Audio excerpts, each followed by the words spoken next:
Hey, welcome to Talk Tuesday. Talk Tuesday is our weekly segment where we go over tips to help you enhance your finances. If you've been here before, welcome back. This is your first time, welcome. I set the little out of order today. But welcome. Hi, hey, I like that little hand. That's new. That's new. Today we're going to discuss combining finances with your partner. Hello. So we'll talk about the pros, the cons. Let me know in the comments. Do you have shared accounts with your partner? Do you everything's joint or is it separate? What do you have going on? Let me know if you care to share in the comments. But that's what we're going to be talking about. Before we get started, today is our first Tuesday of the month. So, how are we doing? Have we set our financial goals? Have we set our budget for the month already? For those of you who have been live with me the last few lives, I know we're all working together on a budget challenge. So let me know. Have you done those things? Do you have your budget? How's it going? Did you set your financial goals? If you have a planner, you should be on the next page or the next month. So in February, writing down your stuff. You can have your goals in here and your budgets over here, your savings, all the things. So if you have your planner, are we working in it? Have we started working on it for February? It's February 4th. It's February 4th. For the guys, that's yours. For the ladies, you have two options right here. Um, so these are on my website. You visit the budget shop. If there's something you're interested in, they will be leaving the site soon, as this is a financial planner for the whole year. So as we go into the year, would it benefit you to have a planner and the year's already started? I don't know. So I don't know how long I will be offering that. But if you don't have yours, get yours. If you do have yours, I hope you've gotten started as far as putting in. Yes, awesome. All right. All right. So let's get into it. Let me know in the comments because I will be checking back about your budget for February, your financial goals for January, something we should be doing. Yes, I do have my budget. I'm working in my planner. It's very helpful. I am so glad because someone who loves planners and I buy them all the time and I buy them as gifts for others. I love them so much. I want everyone else to love them. So this year I got the idea like, oh, why don't I create one for myself? So that's what I did. And then I shared it with everyone else. So I am glad that you have it, you're using it, and it's helpful. That makes me feel really good. And I'm glad. See, I got my Eagles green on. Got my Eagles green on tonight. All right, let's get into it. So today we're talking about combining our finances with our partner and talk about the pros and cons. Now, this is a topic that many couples have to face. Deciding, do we want to have joint accounts? Do we want to have separate accounts? What's the best for us? What's the best for our relationship? What's the best for my personal financial goals? And that's how we run into that. So today we're going to discuss some pros, some cons to help you to think about it. And, if you have been stuck on that subject or, it's a subject maybe you shy away from, it might be easier for you to talk about and think about with your spouse after today's live. That's right. Go Eagles. All right. So pros, I have three pros, three cons. So I look over there to keep me on track. So I'm not just doing my own thing and not sticking to our schedule. All right. All right, so number one, a pro I have on here is makes it easier to budget. When we have joint accounts, it's easier to budget because all our money is going into one place. All our expenses are coming out of one place. It's easier to keep track. We're not over here trying to figure out what's going on in this account, what's going on in that account. And sometimes we as ourselves have a lot of accounts. So if we are together as a couple and we have a lot, then we're all over the place because we have some money going here, some going here, some going here. I don't have enough money in this account to pay the bills. And, then I'm getting a fee on this one because the money wasn't here. It's not that I didn't have the money, but it was over here. And that could happen, with couples because when you are a couple, not only do you have your separate expenses, but now you have joint expenses because you're together. So it makes it easier to budget because you put your income into the same account. You can see what's coming in. You can add it and see this is what we have together. This is what we can afford. Then your bills come out and you're able to see. So it's definitely helpful as far as budgeting goes. You never have to move this over here, put yours in, everything's together. So that's one benefit. It makes it easier to budget. Hey, how are you? Thank you for tuning in. Did you see my planners? I just showed my planners. Number two, another reason why we should or pro of combining our accounts. So number two, I have shared financial goals. So having our money together or combining them, if we have a goal of saving, right? And we're putting our money in the same account, guess what? We're going to reach that goal faster. We're going to get to it faster because look, I'm putting in, you're putting in, I'm putting in, you're putting in. It's going to help us to reach our goals faster and we can see it, which will motivate both of us to keep going. And oh, let me add a little more. Oh, look, did you see that we're almost to our goal of 1,000 or our goal to 2,000 or our deposit for our house or whatever you're working on together with joint goals? Having your finances together will help you to stay the course with each other and motivate each other because you're both looking at the account and seeing what's going on. And then it's like, oh, okay, did you see? All right, did I see? And that's good. So one is good for budgeting. Two is wonderful for your goals because you're working together and you can achieve things and bring some joy to it. Yes. Another number three. As far as, hey, I see we have more people coming in. If comments, so I know that you're here because that shows me how many people are here, but I don't know who's here. So definitely put a comment so I know that you're here. So number three, transparency and trust with your money. So sometimes, well, I don't want to go into the cons, but together, having them together and you're putting it in there, you're letting your income go in there, you're allowing your spouse to see, your income, what you really have coming in. You're being vulnerable. You're allowing them to see, like, because sometimes people want to hide it and want to, this is my money, put it together. That's you're being transparent, and you're having trust. So you're also not only for the income, but your expenses. You're allowing them to see, like, wow, I have this much debt, or I have this many bills I'm paying every month, or when things are separate, that stuff's private. You're not letting them into it unless if you wanted to let them in. Hey, thank you for tuning in. You're having them together. You're able to see, like, okay, all right, so I'm letting you in. You know, Being a couple, we share a lot of things, but sharing our finances and letting someone know what we really have going on, because if we're not in the best place, that could be really hard for us, and we might not want to share it. So that makes it difficult. So if I'm someone who my finances aren't the best, and then you want to have a shared account, then that's not going to be good for me because it's going to make me feel bad. But having that opens you up for the trust. So you're like, oh, look at what I have going on. And that allows you guys to talk about it. So it's good for communication also. So that's another thing. All right. So we just covered the three pros of having joint or combined bank accounts with our spouse. Let's go over some negatives. And negatives you probably could guess, but negatives. Number one, I have it could be a conflict. It could cause conflict. Because what if we're having this joint account and I'm putting all my money in here, you're putting all your money in here, and I'm someone who's I'm trying to save, I'm not spending a lot, and you're going crazy. So it's like, wait a minute here. We're trying to work together and you're working against me every time we get here, then you pull money out, and that can cause a conflict for us because now we're working against each other ultimately. And then it's a matter of what if we're working against each other and you're not accepting that, what our goals are for each other. What are we trying to do? And you're just like, well, I put my money in there. So whatever's in there, if something's available, it's mine. That's a problem because some people will feel like that. This is our account. So even if you put this much money and I put this much, then I'm going to spend this much.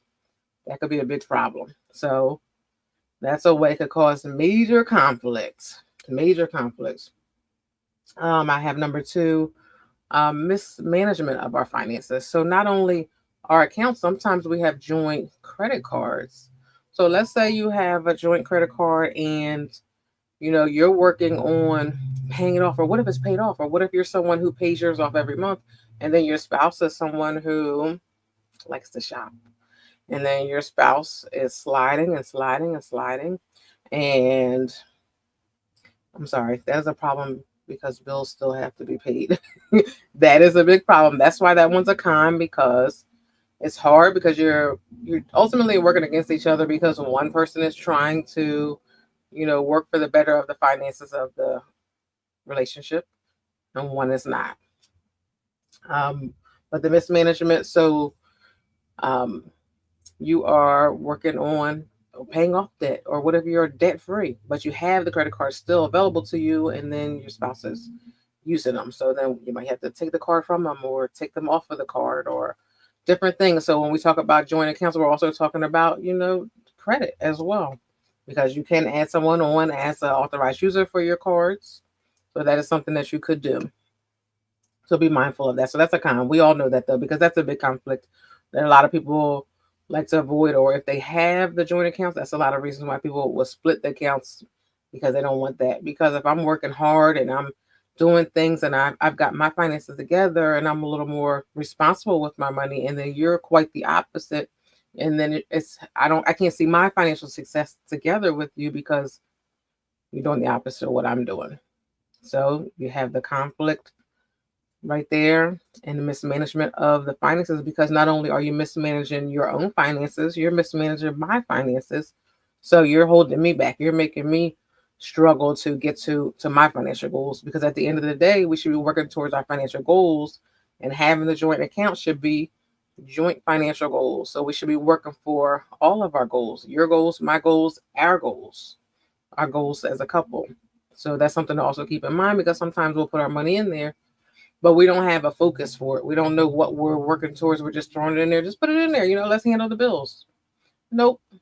Nope. So that's something to think about. If you do have that joint account, make sure you both are reviewing that account. Don't have someone reviewing it all the time, because that could be another conflict, or another con is, I'm reviewing the finances all the time. You don't know what's happening in there. I might not be truthful to you. I might tell you that we have it going on. We have this much savings. We've got 5,000 in there, and we've got $100 in there, but you don't know, because you don't review it.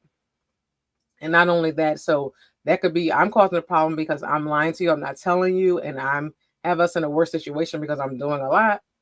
But it can also be a problem, like, that person who maybe they're trying to make things work with the amount of money that they have, and they're not letting you know, and they're, building on stress, because they're trying to make it work all by themselves without getting some input from you, right? So that's why it's important to, if you do have the joint account, to look at it together, so you can help each other out, so you can be focused. Don't put it all on one person. Maybe if one person is for the forefront, but don't be the person, or the spouse who never looks at anything. Help your spouse out, because sometimes they might need help. Sometimes there might be a time where a bill might be higher than it normally is, which might cause you the problem of trying to figure it out. So be there for your partner. Like right now, it's winter time. Depending on where you live in the country, like here, in Pennsylvania, it's cold. So around this time of the year, our electric bill, or electric gas, however, is higher. So if we're putting the same amount of money aside every month for our bills, and bills are higher than they normally are, then that's going to make things harder for us. So me, working with the same amount of money, maybe I'm not someone who lets you know that, we need a little more money this time. Or, I'm not quite, I don't have enough money, I need a little more help. Or we need to save a little more. We need to stop sliding the card. Like it's all about communication. It's all about communication. So a con is, it can cause conflicts. Like I said in the beginning, it'll cause conflict, because we're working against each other. I'm saving, you're spending. Or it could be mismanagement, and we're setting each other back. Lack of communication is another con, because we're not talking, and I'm struggling trying to make our bills work. You don't have any idea what's going on. You don't know what I'm struggling with, what I'm working with, or what's going on. And then that could just make the other person just struggle so much and stress. So we don't want that stress. So that's our last con. So I want you to let me know in the comments, do you have a joint account? Do you have a separate account? Do you have a combination? And when I'm asked what I recommend for my clients, I recommend the combination. I recommend that you have a joint account for joint household items or things that you're doing together, whether it be the house or it could be goals. Maybe you're working towards a vacation. This account is for our vacation. We're both putting money in here, right? If it's for our household bills, we're both putting money in to make sure the house is good. If we have, cars and, our cars are, automatically coming out, our money for our cars can go in there. If you have, and then I would say separate accounts too, because, and that can kind of avoid the confrontation of you're doing the opposite of what I'm doing. It helps you to be able to still have independence with your finances, still do what you want to do with your finances, still work towards your personal goals, and not have the conflict of, I'm more worried about your financial goals. You have more debt than I do, so I'm trying to help you pay yours down. Meanwhile, I'm not doing anything I want to do with my stuff. So I like the joint, so you can handle joint things, and even if you want to put a little extra in there, and have a savings account for the couples together. But the separate, I think is necessary. Yes, so we have combo joint accounts for the house and separate. Yeah, that's it. Yeah. That's exactly what I said. Combinations, but of course I have access to all accounts. That's right. That's right. That's right. Yes. And having that communication, because finances is a big thing. So we don't want to be like secretish about it, like, oh, I can't tell you how much money I have, or because then where's the trust in the relationship? We're not talking about it, and nope, I can't tell you how much I have. I have some in my savings account, or and it reminds me of a Martin episode. Martin's my favorite show, so where they're trying to save, and they set the rule of they can only take out $200 without unless they talk to each other and agree to take out more. And it was a great episode. I'm not going to get into it, but if it's a show you watch, you remember that episode. And he wanted the big screen TV. I think she wanted the coffee maker or something like that. I forget. But it was just funny because both of them wanted something that cost more. But because they weren't communicating, one snuck and got it, the other one snuck and got it. And they tried to make each other feel bad, where all they had to do was communicate. So, and then in the end, they found out that one person had way more savings than the other one because they didn't know. But yeah, all right. So I'm getting all into my Martin, but but this month we're focusing on couples as this is February. So we're going to talk about that. So next week we're going to talk about having financial conversations with our spouse, having those conversations. So that's what our topic will be for next week. And I'm glad you guys commented and let me know about your accounts, your finances, or your combination, or your separate, or your joint. So I like that. It seems like everybody has the mix up, the combination, which I highly recommend because it allows you to work together while working independently towards your goals.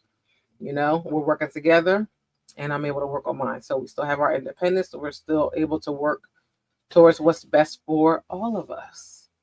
So I'm Coach D, and I don't think I said that. I think I just came straight in talking at the beginning of the live. So let me introduce myself. I'm Coach D, financial coach, and I want to help you reach and exceed your financial goals by still enjoying life in the process. Each week, we're live here on YouTube at 6 p.m. Eastern for a different topic. We're almost to 300 videos. So if you haven't been here for a while, you're new, there's a lot of videos to go check out. Go check them out on different topics. We've talked about probably anything you could think of. So you can go find it. Separate but working on joint, that was a January goal that we didn't accomplish. Okay, so that's going to be a February goal. Put that on your calendar for a February goal. So you just popped in. I remember you said you came in late. I talked about the planners, and we talked about setting our goals for this month and putting it in there, and writing it down, making it real, and looking at it. So I don't want to hold you guys. We went over the accounts, the pros, the cons. I thank you. And I wish you all financial success. I hope you all have your budget or are working on your budget. This Friday will be the first Friday of February. So if you are somebody who gets paid on Friday, create that budget, get ready, get ready, get ready, get ready. All right, so we'll be talking. I feel like I'm going on and on and on because I don't want you guys to go. But I'm out of here. All right, have a good one. Thank you guys for being here. I truly enjoy going live and chatting with you guys and spend some time with you. So I thank you for being here. I appreciate you. Go Eagles. And I will see you all next week. Same place, same time.